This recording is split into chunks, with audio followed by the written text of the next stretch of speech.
Hello everyone, welcome to my channel Learn with Himanshi. So today is this part 2 of chapter number 1 of class 10 science, which is chemical reaction and equations. First part mein I'll completed three major topics. What is chemical reaction? Okay, I'll completed what is chemical reaction, then writing chemical equation and then balancing. In this particular video, I really wanted to cover the types of chemical reaction, which is very important part. ठीक है, तो हम इसको time ना waste करते हो, जल्दी से जल्दी इसको कंप्लीट करते हैं. ये जितनी भी स्लाइड्स मैं आपको दिखा रही हूँ ये ऑलरेडी हम लोग कवर कर चुके हैं. We are here to start with types of chemical reaction. ठीक है, एज वी ऑल नो हमारे पास 4 टाइप्स ऑफ केमिकल रिएक्शंस हैं. First one is combination reaction, the second one is decomposition reaction, the third one is displacement and the fourth one is double displacement. ठीक है, तो हम एक एक करके पहले इन चारों को समझते हैं अच्छे से. सारे एग्जाम्पल्स जो कि हमारी एनसीईआरटी में दे रखे हैं हम सारे एग्जाम्पल्स पढ़ते हैं एंड तब हम इस वीडियो को कंक्लूड करेंगे. ठीक है, चलिए. सो the very first reaction we have is combination reaction. What is the meaning of combination is something in which हम लोग किसी भी चीज को combine कर रहे हैं. ठीक है, जैसे कि इसकी यहाँ पे देखो ना, यहाँ पे लिखा है कि जनरल फॉर्म क्या होती है इसकी. कोई भी आपके दो या दो से ज्यादा सब्सटेंसेस मिलके जब कोई एक सिंगल सब्सटेंस बनाए, नया सिंगल सब्सटेंस बनाएंगे, तो आप उसको क्या कहोगे बच्चों? वो क्या है? कॉम्बिनेशन रिएक्शन है. जैसे कि मान लीजिए आपके पास कोई भी है, जैसे इन्होंने बोला है A+B जो है वो आपका मिलके क्या बना रहा है? आपको AB बना रहा है, तो ये नया सब्सटेंस बना है. ठीक है, और हमने लास्ट क्लास में पढ़ा है कि जो प्रोडक्ट बनेगा उसकी क्या होगी? प्रॉपर्टीज, केमिकल प्रॉपर्टीज डिफरेंट होंगी, तो इसका ए और बी से बिल्कुल डिफरेंट होगा. ठीक है, तो आप इसकी डेफिनेशन भी पढ़िए. A chemical a reaction in which two or more substances combining to form a single new substance is also known as synthesis reaction. क्योंकि इसमें कोई ना कोई चीज नई बन रही है, तो आप इसको क्या बोलोगे? Reaction in which two or more substances combine to form a single new substance, it is known as combination reaction and it is also known as synthesis reaction. So the NCERT examples we have is, first one is burning of coal. It is very important. Burning of coal is what? देखिए, coal क्या है हमारे पास? coal is majorly carbon.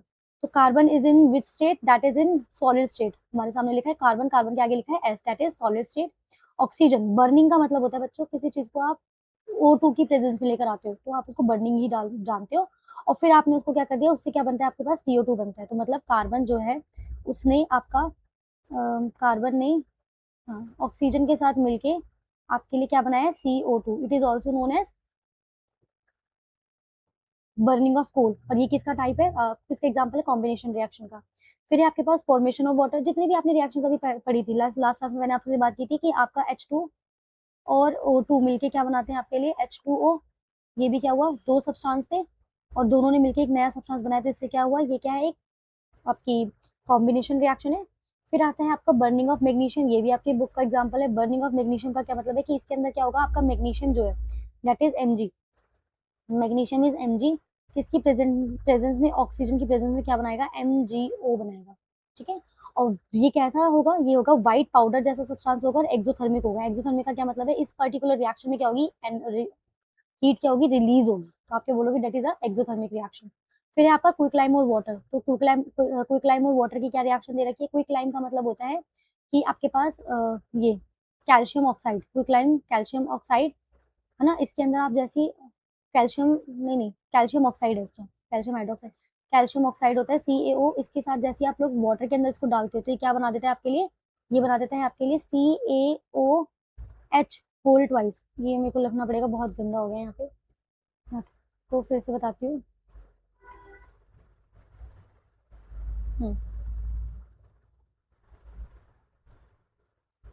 इसका क्या मतलब है यहाँ पे बच्चों? कि यहाँ पे क्या होगा? यहाँ पे लिख देते हैं नीचे, दैट इज क्विकलाइम CaO. ठीक है, ये किसके साथ? वाटर के साथ मिलके आपके लिए क्या बनाएगा? CaOH, OH का होल ट्वाइस. और ये क्या होता है? ये होता है एक्वस फॉर्म में, क्योंकि इसके अंदर वाटर है ना, वाटर इस फॉर्म में, तो ये एक्वस बनेगा. इसका नाम क्या होता है? That is slag line. और ये भी क्या करता है? रिलीज करता है हीट, तो that is also a exothermic reaction.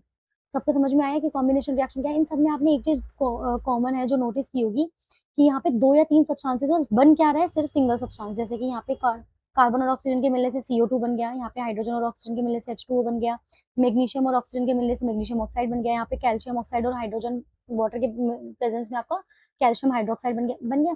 तो इसका मतलब है सिंगल सब्सटेंस बन रहा है, उसको डेफिनेशन को वो क्या कर रहा है, बिल्कुल सेटिस्फाई कर रहा है कि सिंगल न्यू सब्सटेंस बन रहा है दो या दो से ज्यादा सब्सटेंसेस के मिलने से, that is your combination reaction. Okay, the second one is decomposition reaction. Decomposition का मतलब ही क्या होता है, आप किसी चीज को कंपोजिट कर रहे हो। कंपोजिट का मतलब होता है तोड़ रहे हो। लाइक आपके पास अभी तक आपने क्या करा, आपने दो सब्सटेंस को मिलाकर एक बनाया था, अब आपको एक मिलेगा और आप उसको हीट की प्रेजेंस में आप उसको हीट दोगे और उसकी वजह से क्या होगा, आप उसको ब्रेक कर दोगे दो या दो से ज्यादा सब्सटेंसेस में। मतलब कोई एक बड़ा आपके पास सब्सटेंस है, मान लीजिए जैसे अभी हम लोगों ने लिखा ना, बिल्कुल वर्स है, रिवर्स है किसकी, आपकी ए प्लस बी के साथ हमने ए बी बनाया था। इसमें क्या हुआ, अब ये ए बी जो है, इस ए बी से आप क्या बनाओगे, वापस इसको ए प्लस बी में तोड़ोगे।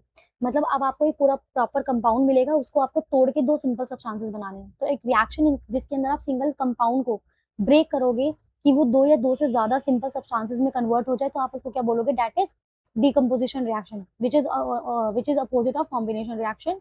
और इस देखो उस वाली फर्स्ट वाली जो कॉम्बिनेशन रिएक्शन था, उसके अंदर क्या हो रहा था, हीट रिलीज हो रही थी, तो एक्सोथर्मिक था। इसके अंदर क्या हो रहा है, इसके अंदर आपकी जो हीट है वो क्या हो रही है, आपको यूटिलाइज करनी पड़ रही है, मतलब आपको हीट देनी पड़ रही है। हीट किसी फॉर्म में दे सकते हो, मतलब एनर्जी देनी पड़ रही है, तो एनर्जी किसी फॉर्म में हो सकती है, एनर्जी आपकी हीट की फॉर्म में भी हो सकती है, लाइट की फॉर्म में भी हो सकती है, इलेक्ट्रिसिटी की फॉर्म में भी हो सकती है। मतलब आप किसी भी फॉर्म में एनर्जी दे के अपने एक प्रॉपर बड़े सब्सटेंस को तोड़ रहे हो छोटे छोटे दो तीन सब्सटेंसेस के अंदर, तो आप उसको क्या बोलोगे, दैट इज डीकम्पोजिशन रिएक्शन। जैसे कि आपके पास तीन एग्जाम्पल्स हैं, मतलब तीन बेसिक वो है। एक है आपका थर्मल डिकम्पोजिशन। थर्मल का मतलब ही क्या होता है, बाय हीट होने वाला, ठीक है, इसको थर्मोलाइसिस भी कहते हैं, वैसे आपके लिए इंपॉर्टेंट नहीं, बट ये थर्मल डिकम्पोजिशन मतलब बाय हीट कर रहे हो। इलेक्ट्रोलिटिक डिकम्पोजिशन मतलब बाय इलेक्ट्रिसिटी कर रहे हो, और फोटोलिटिक डिकम्पोजिशन मतलब बाय लाइट कर रहे हो।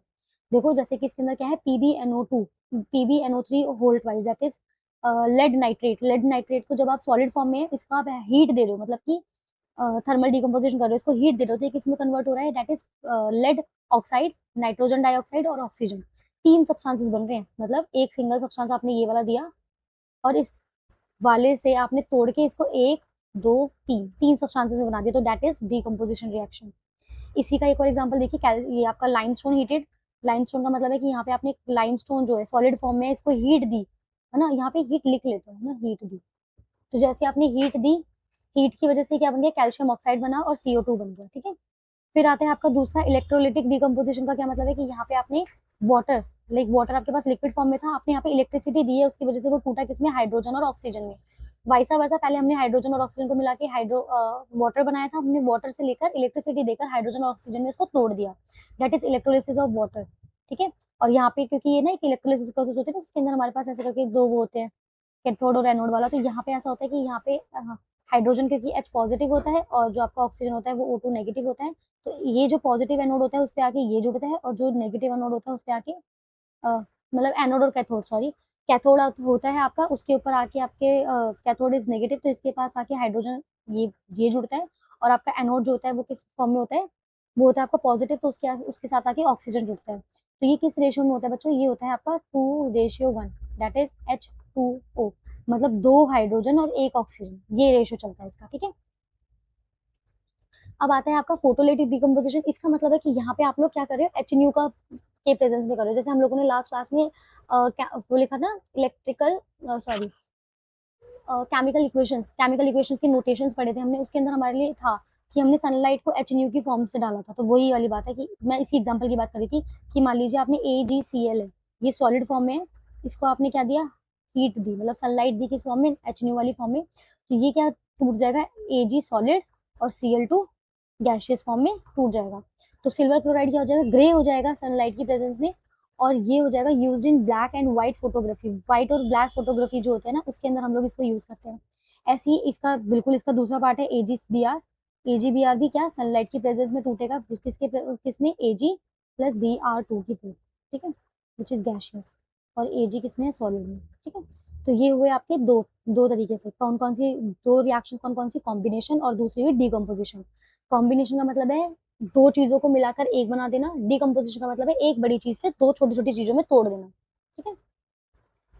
Okay, third one is displacement reaction. Displacement reaction का मतलब होता है बच्चों, मेनली क्या होता है ना, इसमें आप एक की जगह दूसरे को दे देते हो और उसको खाली कर देते हो। मतलब कि मान लीजिए आपके पास A+BC था, इसको आपने क्या करा, B से इसकी जगह छोड़ के जो C था वो किसके साथ चला गया, AC के साथ चला गया, और B बेचारे को अकेला छोड़ दिया।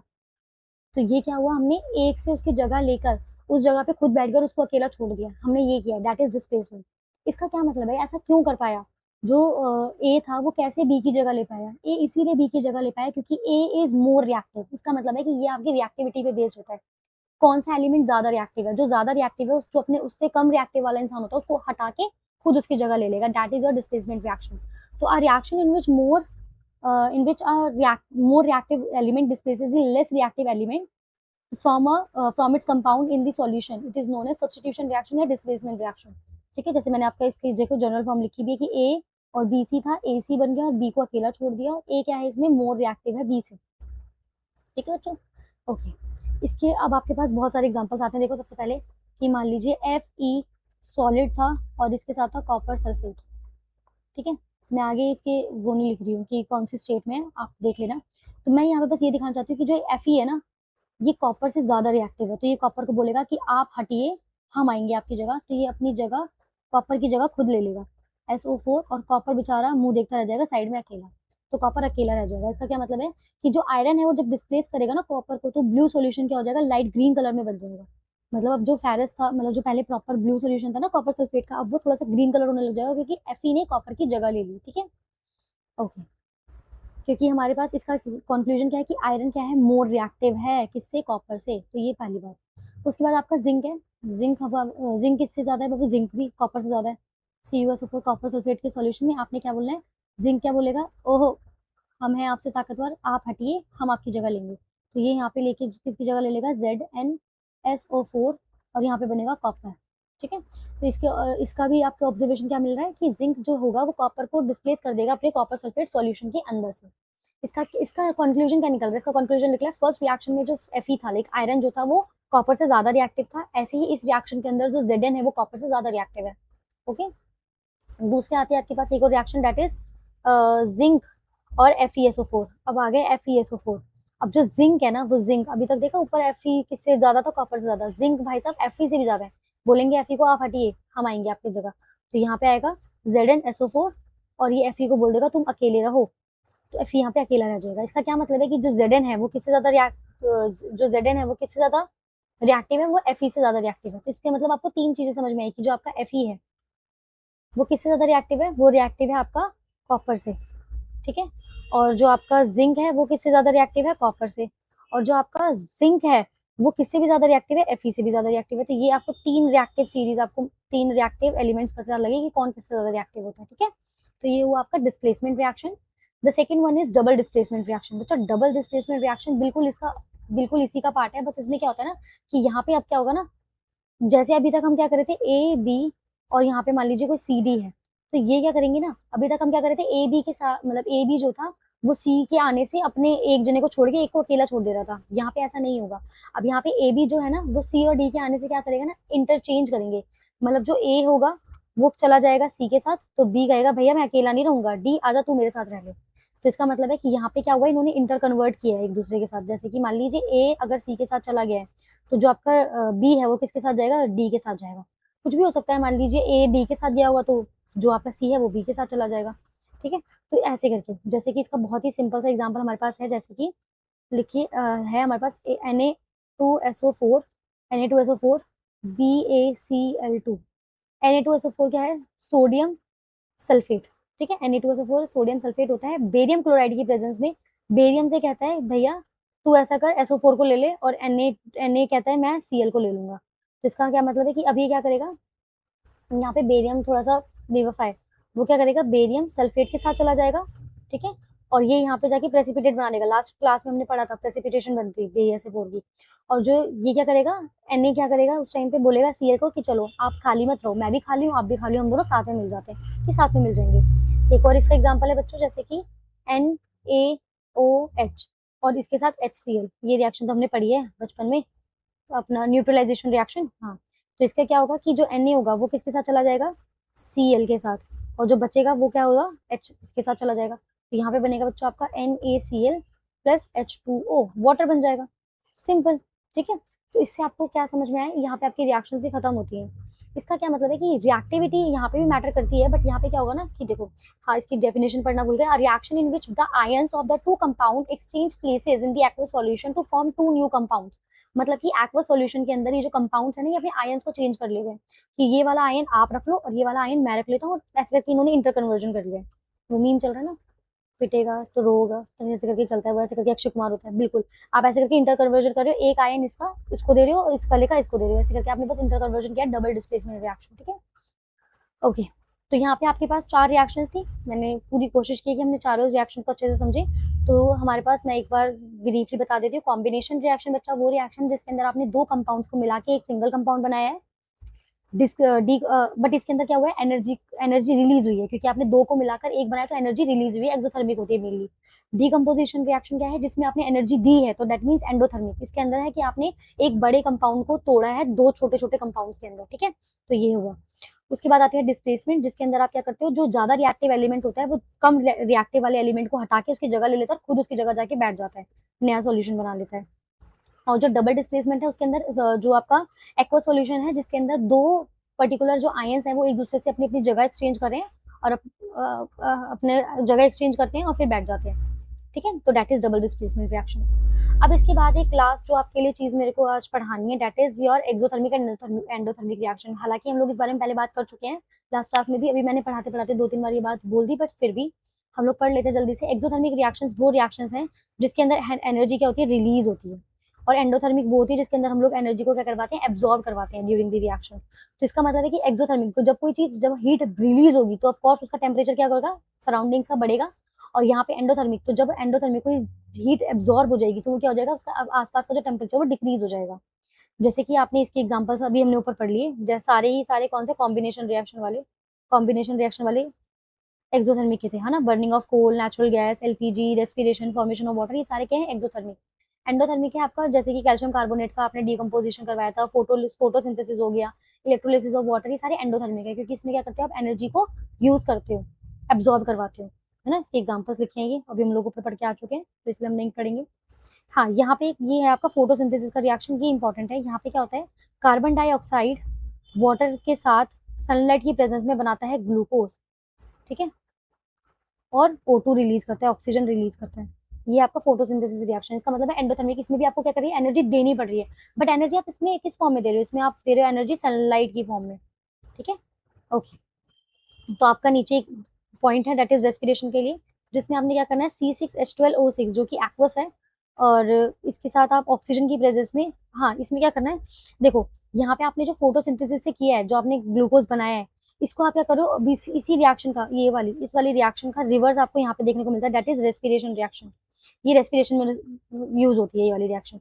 मतलब अब जो आपने कार्बन डाइऑक्साइड और वाटर को सनलाइट की प्रेजेंस में जो ग्लूकोज बनाया था, अब उस ग्लूकोज और ऑक्सीजन को यूज करते हो, आप तोड़ते हो, और किस किस के अंदर आप तोड़ते हो, उसको आप तोड़ते हो CO2 और H2O के प्रेजेंस में, सॉरी H2O में तोड़ते हो, और इस टाइम पे क्या होता है, एनर्जी निकलती है। तो एनर्जी निकलेगी तो बच्चा क्या हो रहा है, रिलीज हो रही है एनर्जी, तो ये क्या है, एक्सोथर्मिक रिएक्शन है।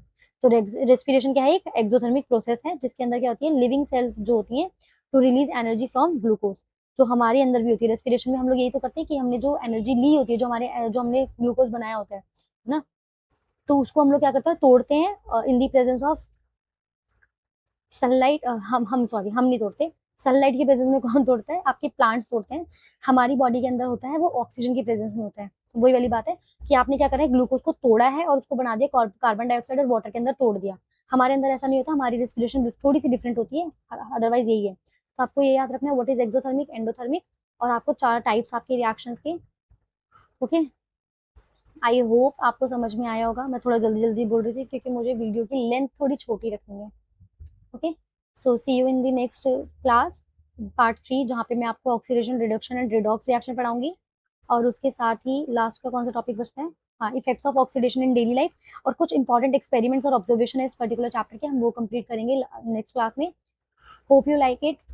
ओके, गुड, बाय बाय, मिलते हैं नेक्स्ट क्लास में, बाय।